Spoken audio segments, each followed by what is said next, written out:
இதை இந்த தேங்காய் பாலோடு சேர்த்து சாப்பிடும்போது சூப்பராக இருக்கும். வணக்கம், நாகை லோட்டஸ் கிச்சனில் இன்றைக்கி நம்ம வந்து ஜவ்வரிசி வச்சு பால் வட்டலாப்பம் செய்ய போகிறோம். இது வந்து ஒரு மணி நேரமாக ஊறுது. இந்த ஜவ்வரிசி ஒரு 150 கிராம் ஜவ்வரிசி இருக்கும். நல்லா கழுவிட்டு கொஞ்சமாக தண்ணி வச்சு அதை நல்லா ஊற வைக்கணும். ஒரு 1 ஹவர் ஊற வைக்கணும். ஒரு 50 கிராம் அரிசி மாவு இருக்கும், அதை இதில் நம்ம சேர்த்துக்கலாம். அடுத்தது இந்த ஜவ்வரிசியையும் இதில் நம்ம சேர்த்துக்கலாம். கொஞ்சமாக ஒரு 1/2 ஸ்பூனு உப்பு சேர்த்துக்கலாம். சேர்த்துக்கிட்டு இதை நல்லா எல்லாத்தையும் நல்லா கலந்து விடுவோம். இதில் ஒரு ஏலக்காய், ஒரு 3 ஏலக்காவை பொடி பண்ணி எடுத்துகிட்டு வந்திருக்கேன். அதையும் நம்ம இதில் சேர்த்துக்கலாம்.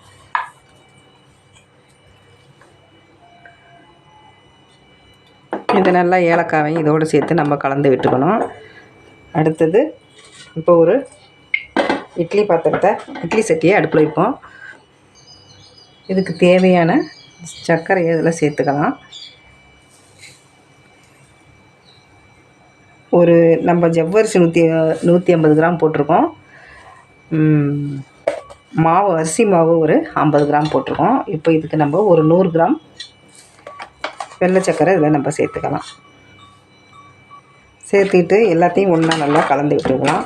அடுத்தது இப்போ நம்ம வந்து கலந்து விட்டுட்டு இப்போது அடுப்பை பற்ற வச்சுக்குவோம். அடுப்பை பற்ற வச்சுக்கிட்டு இதில் இப்படி ஒரு கலவடை அதில் போட்டுக்கலாம். வேறு ஏதாவது பாத்திரம் இருந்தாலும் அதுக்கு தகுந்த மாதிரி நம்ம வச்சுக்கலாம். இந்த இட்லி பானையில் தண்ணி சூடேறதுக்குள்ளே நம்ம ஒரு பக்கத்தில்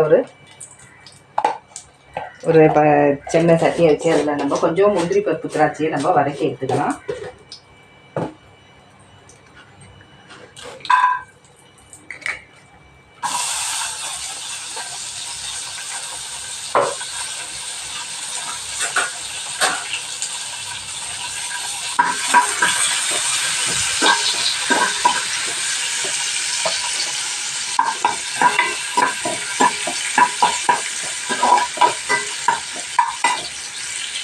இப்போ நல்லா வதக்கிட்டோம். இப்போ அடுத்தது வந்து இது நல்லா தண்ணி சூடேறிச்சு.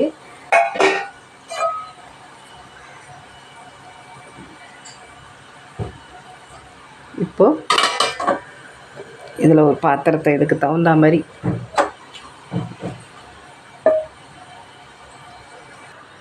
இப்போது இந்த பாத்திரத்தில் நம்ம கொஞ்சம் நெய் சேர்த்துக்கலாம்.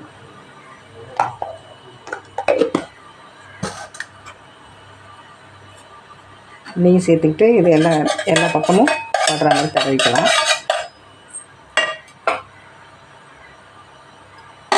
தடவிட்டு இந்த கலந்து வச்ச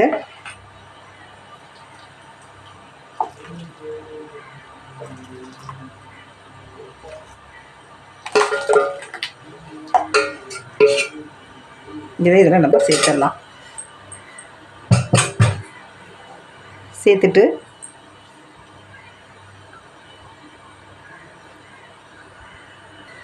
இந்த முந்திரி திராட்சையெல்லாம் இதில் நம்ம கொஞ்சம் போட்டுடலாம்.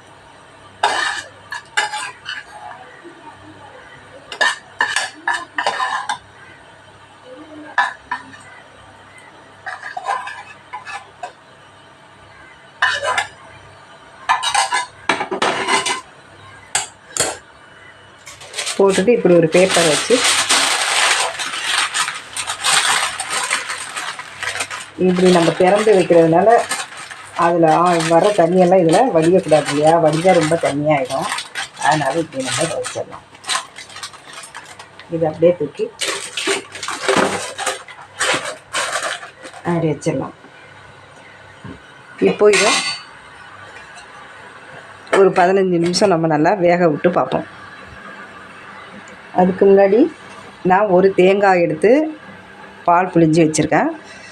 அதையும் நம்ம இது வெந்த பிறகு இதை நம்ம அதில் சேர்த்துடணும். இப்போது பார்க்கலாம். இப்போ கரெக்டாக இது வந்து 20 நிமிஷம் ஆகிடுச்சு.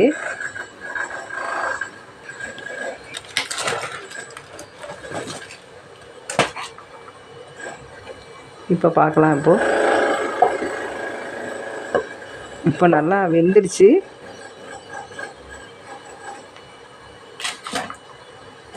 இது வந்து 10 நிமிஷம் நல்லா அடுப்பை நல்லா நம்ம வந்து ஹையில் வைக்கணும். அப்புறம் 10 நிமிஷம் வந்து சிம்மில் வச்சு வேக வைக்கணும். ஆனால் இதை வேக வச்சு எடுக்கிறது தான் பெரிய விஷயம். இது நல்லா இப்போது நம்ம ஒரு 10 நிமிஷமாக ஆற வச்சு நல்லா ஆறின பிறகு வேறு ஒரு தட்டில் மாற்றிடுவோம். இது வந்து திக்னஸ் கம்மியாக இருந்துச்சுன்னா சீக்கிரமாக வெந்துடும். திக்னஸ் ஜாஸ்தி இருக்கிறதுனால தான் ரொம்ப நேரம் ஆகுது. இது ஜவ்வரிசி இருக்கிறதுனால இது ஒட்ட தான் செய்யும். ஆனால் இது வெந்துடுச்சு நல்லா. இதை இப்போ வேற ஒரு பாத்திரத்துக்கு மாற்றிக்கலாம்.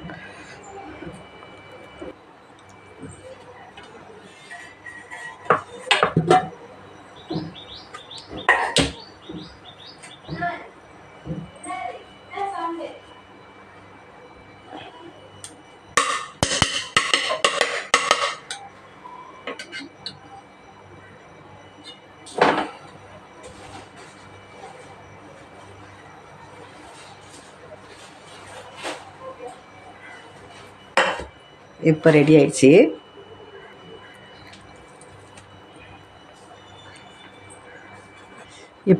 பாருங்கள். இப்போது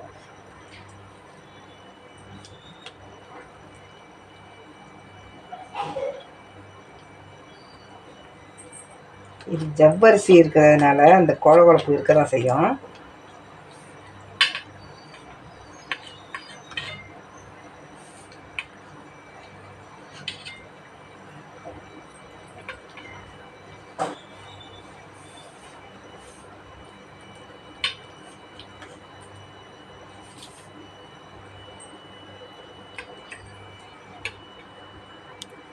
இப்போது இதில் இந்த பாலை சேர்த்துக்க வேண்டியதான். நம்ம எடுத்து வச்ச பாலில் நம்ம பாதி இதில் சேர்த்துக்கலாம். மீதி வந்து நம்ம இப்போ ஒருத்தர் நம்ம வீட்டில் இருக்கிறவங்களுக்கு கொடுக்கும்போது நம்ம அது வச்சு